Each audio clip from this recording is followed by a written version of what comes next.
والله العظيم اللي بيحصل ده غريب جدا. الدنيا حر نار موت، الناس زي ما انتم شايفين عدد حالات الوفيات كتير جدا جدا، وفي الشارع مفيش اسعاف ولا حاجه.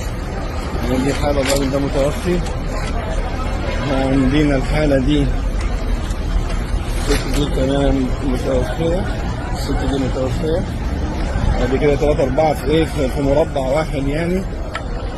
ده غير ناهيك عن التعامل الغريب مع الحدث. الناس بتاكل وتشرب عادي، الست دي بتموت خلاص اهي، بتطلع في الروح، الناس مش عارفه تعمل ايه.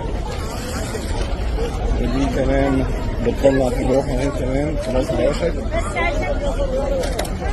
دي برضه اهي بتطلع في الروح اهي خلاص، بس مش عارف اعمل لها ايه. دي انا مش عارف اعمل حاجه،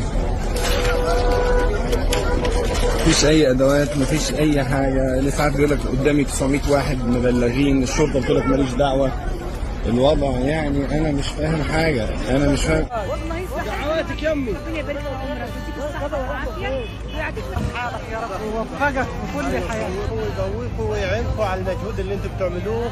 يرضى عليك ويرفع عمرك ويعزك بنت حلال ترضيك ويبارك لك ويرضيك يا ابني ويبارك في عمرك. اللهم امين. الله يسترها معاك، والله ما قصرت، والله يصلح حالك.